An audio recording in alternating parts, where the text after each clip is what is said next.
My parents hid my brother's hazardous crush on my fiancée until he ruined our wedding. He was arrested for breaking into her home.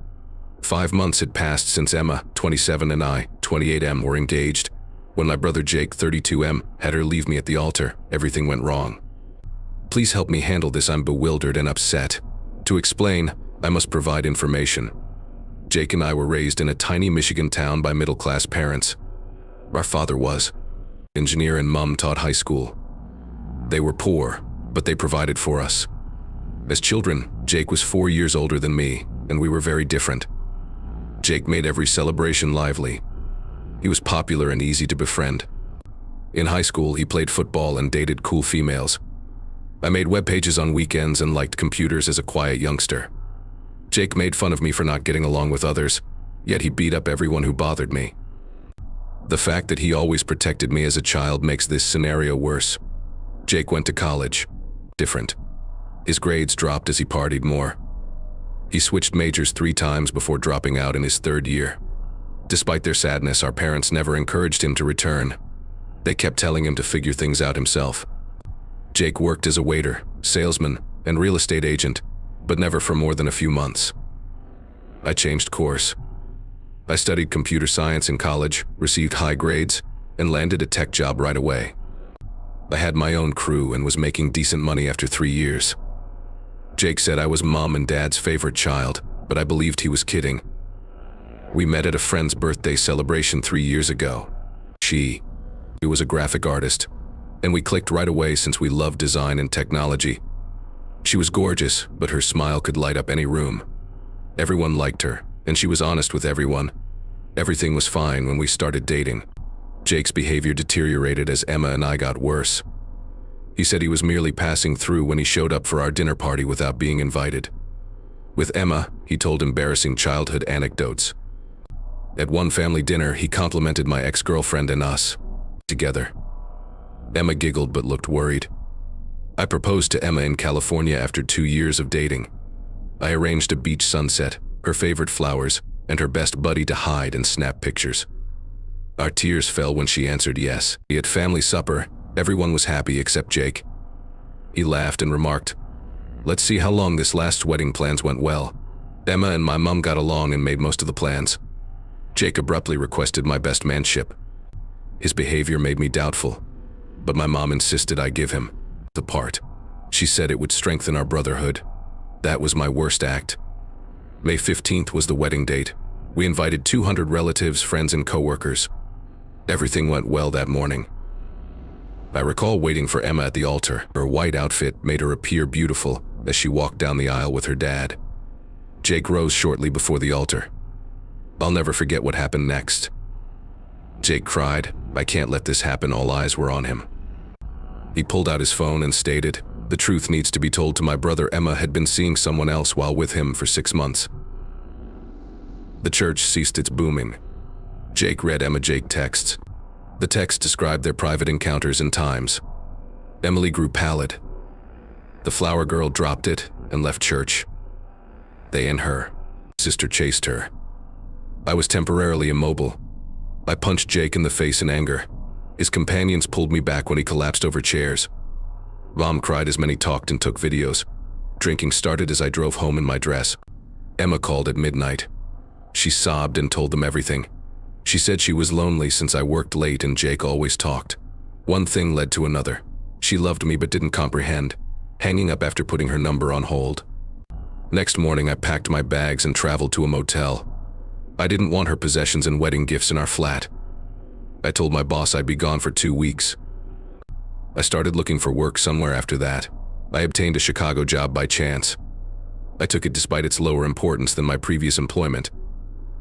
I moved in 2 weeks ago without most of my stuff. My parents tried to talk to me, but I requested privacy. Still call me weekly, although we talk briefly. People keep telling me Jake is remorseful, inebriated, and didn't mean to do it. He's my only brother. However, how do you forgive someone who intended to hurt you? Jake visited my Chicago flat yesterday. How he acquired my address is unknown. Not shaved and wearing soiled clothes, he looked dreadful. He cried, claiming he regretted everything. He hasn't heard from Emma since she left town 2 months ago. He claimed to have lost her and his brother. Security should remove him from the building after I slammed the door in his face. Mom called crying an hour later. Asked me to forgive Jake because he's family and sorry. I don't trust him anymore. Besides cheating on my fiancée, he told everyone I know in the most shameful way. Tell me what to do. They want me to talk to Jake, but I'm unsure. If I'm ready. 2 portions of me desire to never see him again. As my brother, I want to forgive him. You got over this? In the first update, I appreciate everyone's warm remarks and notes. I've read them all but haven't responded. The last 2 weeks have been hard, therefore I need to talk about them. Emma's sister Sarah emailed me 3 days following my post. I was focusing on a new work assignment. The headline described Jake accurately. Something made me pick it up instead of deleting it without reading it. Sarah told me things that shattered my world. Jake stalked Emma for months before the wedding. As best man, his first texts were about wedding planning, which sounded typical. He started visiting her design workplace during lunch breaks, claiming to be nearby. Emma believed he was pleasant to be a good brother-in-law. March, 2 months before the wedding, was darker. Jake texted Emma from various numbers. People told her she deserved more than me and was too good for our family at first. After Emma banned these phones, he created bogus social media accounts to contact her. Talking about her clothes or lunch spot showed he was following her. Over 50 Jake texts were photographed by Sarah. Reading those made me sad. He threatened to hurt himself in one message if Emma told me. In another, he threatened to inform the wedding guests they were cheating if she didn't leave me at the altar. Emma was afraid and unsure what to do. She tried to handle it herself because she knew I cared about Jake. She didn't want to aggravate us. The wedding text Jake showed? Sarah proved they were funny. A message-making program let Jake create bogus exchanges. He altered other photos of Emma and himself to make them appear in locations she had never gone. All this reading made me nauseous. The clues were Jake was usually there and Emma felt uncomfortable with him, making her forget things in the weeks before the wedding. Blindness prevented me from seeing. I remembered Emma checking, occasionally worried about her phone or how she always seemed uptight around Jake. It seemed like wedding stress. My hands shook as I contacted my parents. Mom answered, and I told her everything. She started crying after being calm. She revealed what they hid from me. The doctor referred Jake to a therapist last year for excessive thinking and boundary issues. After 3 months, he stopped and declared he was okay. They believed he was superior than me and didn't inform me. Dad called to elaborate. Jake may have done the same with a pal at his last employment. He loved her till she told HR. He resigned before termination. They paid for his therapy following that, but they didn't inform anyone because they felt it was temporary. I reviewed old documents that night, texts and photos, and viewed everything differently. It wasn't brotherly joking when Jake showed up unasked or claimed Emma is too good for me. He had been preparing for months. Emma's phone was busy when I called. Sarah told me Emma moved to London 2 weeks after the wedding. She initially declined the job offer, but after everything she accepted. Emma was still agitated, said Sarah. Wedding clothes upset her and hinder her sleep. She needs professional aid to figure out everything. Jake realized I was honest. He kept calling me from different numbers. He cried and apologized for needing help. He would sometimes get furious and say I was making our parents resent him. He even called my supervisor to convince him I was making up lies about him. Finally, Dad intervened. He and his mom found Jake seriously hurt in his room. The walls were covered in Emma messages and photos. They convinced him to seek mental health care. He probably accepted only because he had nowhere else to go. Shameful about everything. Emma was misjudged too hastily. I struggled to make solid decisions because to my partnership doubts. Jake knew how to exploit that. He used my belief that Emma was too good for me to be with her against us.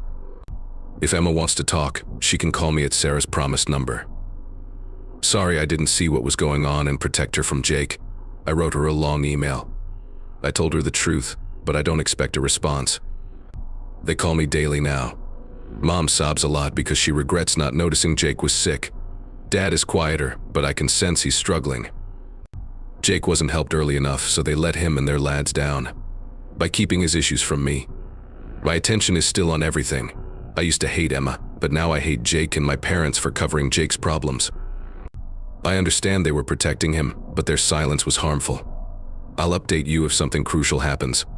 This has to be mentioned immediately. The truth was worse than I imagined, but at least I know. Second update, things have worsened since my last post. Jake's behavior deteriorated. Even darker prior details have surfaced. The mental health center only held Jake for 3 weeks. Doctors diagnosed him with mental health issues and recommended long-term treatment, but he declined. He went to the doctor despite their advice because he felt everyone was against him. Being an adult, they couldn't keep him. Last Tuesday, Jake visited my Chicago office. While in a meeting, a coworker texted me that my brother was in the corridor, desired my presence. When I arrived, he was furious with the front desk clerk. He hadn't shaved in weeks, lost weight, and had unclean clothes. He yelled at me when he saw me, stating my lies ruined his life. He stated Emma would have joined him if I hadn't turned everyone against him. Security had to forcibly remove him because he kept saying he would prove them incorrect. I was brought into my boss's office and ordered to take paid time off till everything calm. He understood but worried about job safety. Jake's old college pal Mark messaged me on Facebook that night. He said he saw my initial post through a buddy and had crucial news. I was stunned by his words over coffee the next day. Jake must have done this previously. Jake fell in love with Mark's girlfriend Katie as college sophomores. Similar to Emma's circumstances at initially. Jake often mistakenly met Katie on campus. He would text her wonderful things and try to hang out with her when Mark wasn't present. Jake claimed Katie was cheating on Mark after she rejected him. After failing, he smashed into her car and left ominous notes. Even though Katie's family wanted charges, Jake's doctor indicated he had a mental health crisis and needed care, not punishment. The college didn't say anything, so Jake let her skip a semester of treatment. What startled you most? Our adults knew everything. They asked Katie's parents not to press charges and promised Jake help in letters, which Mark gave me. They covered his medical bills and helped him transfer to a college where no one knew. And I informed my parents. Mom broke down and told him everything. After help, they thought, better Jake. He returned to therapy last year after showing identical symptoms. They didn't tell me to avoid making me detest my brother. They believed he was done. Jake's Facebook posts regarding Emma and me make matters worse.